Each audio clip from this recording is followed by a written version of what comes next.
अस्सलाम वालेकुम। कैसे आप सब? उम्मीद है सब लोग बिल्कुल ठीक ठाक होंगे। तो आज मैं आप लोगों के लिए जो रेसिपी लेकर आई हूँ ना, बहुत ही जबरदस्त रेसिपी है और ये आपको बहुत फायदा देने वाली है। पूरा यूट्यूब मायोनीज की रेसिपी से भरा पड़ा है, पर मैंने कहीं पर भी इस तरह की रेसिपी नहीं देखी, क्योंकि ये मैंने खुद बहुत ज्यादा रिसर्च करके और इस पर प्रैक्टिकल काम करके मैंने ये रेसिपी आप लोगों के लिए तैयार की है। और इसके सबसे अच्छे बेनिफिट्स ये हैं कि हम इसको ऑयल के बगैर बनाएंगे, हम इसमें बिल्कुल भी ऑयल का इस्तेमाल नहीं करेंगे। इस वजह से ये बहुत ज्यादा हेल्दी भी है और मैं आपको गारंटी दूंगी जो इसका टेस्ट है ना, वो बाजार की जो महंगी तरीन मायोनीज का टेस्ट होता है ना, सेम इसका वैसा ही टेस्ट होगा। उसके अलावा मैं आपको इसको महीनों तक स्टोर करने का तरीका भी इसी वीडियो में बताऊंगी। तो आइए रेसिपी की तरफ चलते हैं। तो यहाँ पर मैंने एक फ्राई पैन लिया है, इसमें मैं 1 खाने का चम्मच ऑयल ऐड करूंगी। फ्लेम मैंने बिल्कुल लो रखा हुआ है। मैंने यहाँ पर सिर्फ 1 ही खाने का चम्मच ऑयल का इस्तेमाल किया है और ये मैंने क्यों किया है ये मैं आपको आगे वीडियो में बताऊंगी। इसके अलावा मुझे ऑयल का इस्तेमाल करते हुए पूरी वीडियो में नहीं देखेंगे, जैसा मैंने आपको कहा है कि ये ऑयल फ्री है तो हम इसे ऑयल फ्री ही बनाएंगे। और यहाँ पे आपने देखा है कि मैंने 3 से 4 खाने का चम्मच बटर लिया है, वो भी मैं इसमें ऐड कर दूंगी। बटर डालने के बाद थोड़ी सी छींटे पड़ेंगे तो आपने इस चीज का ध्यान रखना है और फ्लेम को बिल्कुल लो रखना है। अब यहाँ पर मैं इसमें मैदा शामिल करूंगी, जो कि मैंने 4 खाने के चम्मच लिया है। और अब हम इसको मक्खन के अंदर भूनेंगे ताकि इसका कच्चापन खत्म हो जाए। और आपने इसमें मुसलसल चम्मच चलाते जाना है ताकि दोनों चीजें अच्छे से यकजान हो जाए। और यहाँ पर मुझे इसमें मॉइस्चर थोड़ा कम लग रहा था तो मैंने आधा चम्मच इसमें मक्खन का और ऐड किया है। और अब हम फिर से मुसलसल चम्मच चलाते हुए इसको भूनेंगे और इतना ज्यादा भी नहीं आपने इसको भूनना कि इसका कलर बहुत ज्यादा डार्क हो जाए। जितना हमको नजर आ रहा है बस इतना ही होना चाहिए। सिर्फ इतनी देर तक भूनना है कि मैदे का कच्चापन खत्म हो जाए। और अब इस टाइम पर मैं इसमें 1 गिलास दूध शामिल करूंगी। दूध मैंने रूम टेम्परेचर पर लिया है, बल्कि आधा गिलास मैंने इसमें और शामिल किया था क्योंकि ये बहुत जल्दी से गाढ़ा होना शुरू हो जाता है। फ्लेम को मैंने मीडियम कर दिया है और एक विस्क के साथ हम इसको मुसलसल चलाते रहेंगे। और ये देखिए सिर्फ 1 मिनट ही गुजरा होगा तो ये थिक होना शुरू हो गया था। और यहाँ पर अब मैंने फ्लेम को ऑफ कर दिया है। अब मैं इसमें आधा चाय का चम्मच नमक डालूंगी, 1 चाय का चम्मच मैं इसमें शुगर पाउडर डालूंगी। आप नॉर्मल शुगर भी ले सकते हैं।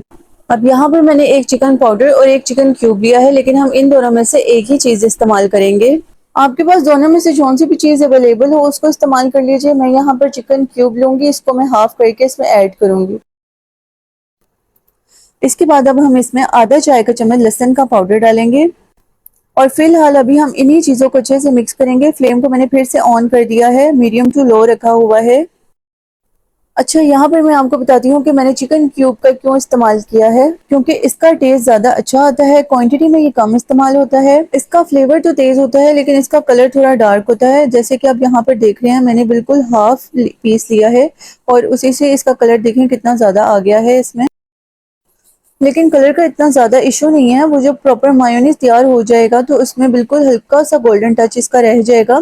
अगर आपको प्योर वाइट कलर का मायोनीज चाहिए तो फिर आप इसमें चिकन पाउडर का इस्तेमाल करेंगे। और यहाँ पर देखें ये कितने अच्छे से मिक्स हो गई है और थिक भी हो चुकी है। अब इतनी थिकनेस के बाद हम इसमें एक ही इंग्रेडिएंट रह गया है, वो हम इसमें शामिल करेंगे, जो कि है विनेगर। और विनेगर यानी कि सफेद सिरका, वो मैं इसमें 3 खाने के चम्मच शामिल करूंगी।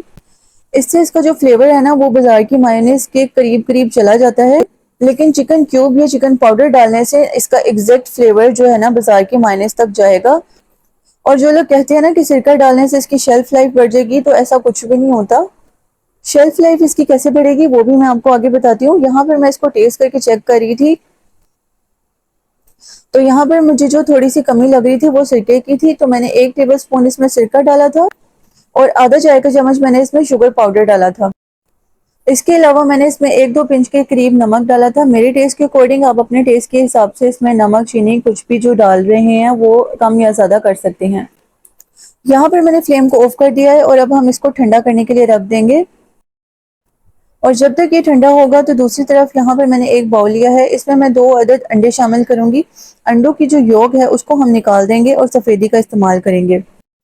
वैसे आप अंडों की जर्दी के साथ भी इसको बना सकते हैं, बस उससे क्या होगा थोड़ा सा कलर येलोइश सा हो जाएगा, यानी कि मायोनीज का कलर थोड़ा सा डार्क हो जाएगा। और अगर आपने अंडे को योक समेत ही डालना है तो फिर आप इसमें एक ही अंडा इस्तेमाल करेंगे, क्योंकि जो हमने मटेरियल बनाया उसकी मेजरमेंट के हिसाब से इसमें एक अंडा इनफ रहेगा। अगर आप दो अंडों के साथ इसको बनाएंगे ना, पूरे दो अंडों के साथ योक समेत, तो फिर वो बहुत ज़्यादा थिक नहीं बनेगी और मायोनीज की कंसिस्टेंसी पतली हो जाएगी। तो आपने इसकी मेजरमेंट का लाजमी ख्याल रखना है। और अब मैं अंडों की सफ़ेदी को हैंड बीटर के साथ अच्छे से बीट करूंगी। इतना बीट करेंगे कि ये एक फॉर्म की शक्ल में आ जाए। आपने इसको वक्फे वक्फे से रोककर 2 से 3 मरतबा इसको बीट करना है। 3 से 4 मिनट लगेंगे और फिर ये एक फॉर्मी शक्ल में आ जाएंगे। अब अंडों में भी हम हल्के से टेस्ट के लिए 1 टीस्पून पाउडर शुगर का और आधा टीस्पून नमक का डालेंगे। और अब हम बीटर को फिर से चलाएंगे और इतनी देर तक चलाएंगे जब तक कि इसमें वेव्स पैदा होना शुरू हो जाए। जैसे कि आपको यहाँ पर नजर आ रहा है, ये क्रिएट होनी शुरू हो गई है, लेकिन अभी भी हम इसको 2 से 3 मिनट तक मुसलसल चलाएंगे। अच्छा, इस मायोनीज में ना हमने छोटी छोटी चीज़ों का बहुत ज़्यादा ख्याल रखना है। जैसे कि आपको यहाँ पे नज़र आ रहा है, हम जो अंडों को बीट कर रहे हैं ना, ये आपने बिल्कुल फ्रेश फ्रेश करना है, पहले से नहीं करके रखना। पहले आपने वो वाला मटेरियल तैयार करना है जो हमने पहले बनाया है, और फिर वो ठंडा हो जाएगा जब तक, तो आपने फिर इसको तैयार करना है। ये बिल्कुल फ्रेश ही होना चाहिए। और अब यहाँ पर मैंने बीटर को ऑफ कर दिया है। ये काफ़ी हद तक थिक हो चुके हैं, क्रीम की शक्ल में आ गए हैं। और यहाँ पर मैं आपको चेक करवा रही हूँ कि ये जो बीटर पर क्रीम लगी हुई है, ये इतनी थिक होनी चाहिए कि नीचे नहीं गिरेगी। इतनी ही थिक कंसिस्टेंसी इसकी होनी चाहिए, तब जाके ये बिल्कुल परफेक्ट होगी। और अब साथ ही हमने जो दूध और बटर से मटेरियल तैयार किया था वो हम इसमें ऐड कर देंगे। ये बिल्कुल ठंडा हो चुका है और अब हम इसे बिस्किट के साथ अच्छे से मिक्स कर लेंगे।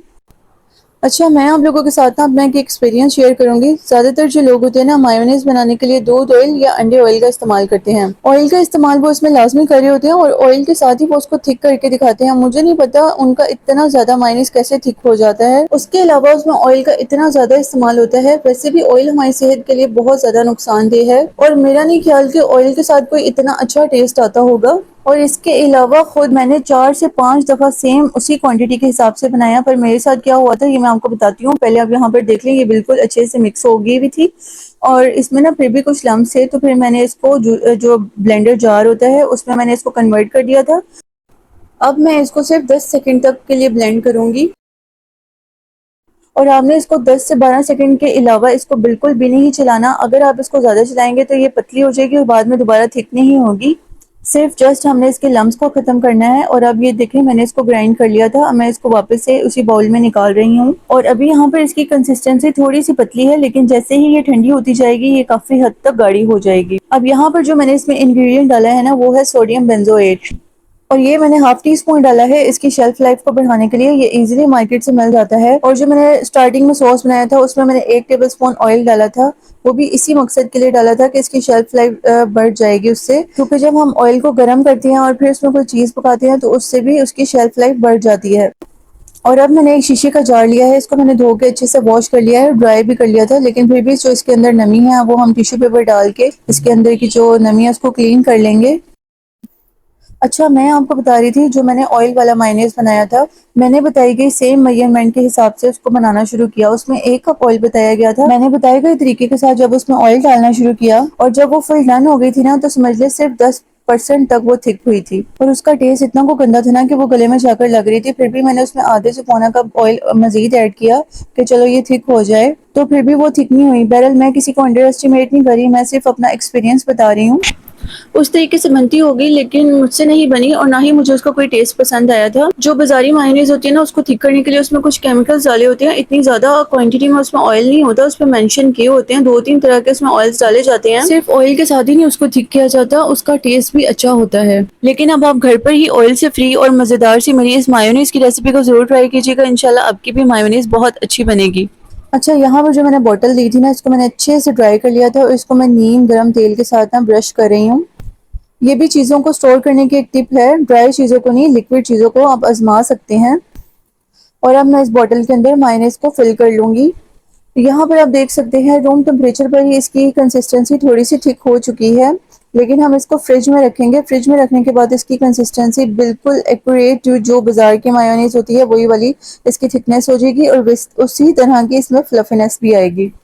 और मैं इसको फ्रिज के अंदर ही रखूंगी। आप भी अगर बनाएं तो इसको फ्रिज के अंदर ही रखिएगा और खुश्क जगह पे रखना है फ्रिज में भी, यानी कि इसको पानी लगने से आपको बचाना है। तभी आप इसको 5 से 6 महीनों तक स्टोर करके रख सकते हैं या उससे भी ज़्यादा। और अगर आपने इतनी ज़्यादा इकट्ठी नहीं बना के रखनी तो आप अपने 1 मंथ के हिसाब से भी बना के रख सकते हैं। मेरी तो वैसे ये 1 मंथ से पहले ही ख़त्म हो जाती है। और यहाँ पर ये मैंने नेक्स्ट सुबह को इसका ये सीन लिया था, ये इसकी सुबह मतलब ओवरनाइट रखने के बाद सुबह के वक्त ये इसकी कंसिस्टेंसी थी। और आपको इसके लुक से ही पता चल रहा होगा, ये देखिए कितनी ज़्यादा इसमें शाइन है, इसका टेस्ट भी बहुत मज़े का है और ये ऑयल से भी फ्री है। तो अगर आप मेरे चैनल पर नए हैं तो मेरे चैनल को लाइक शेयर और सब्सक्राइब कर दीजिए। मिलेंगे नेक्स्ट वीडियो में एक और अच्छी रेसिपी के साथ। अल्लाह हाफिज़।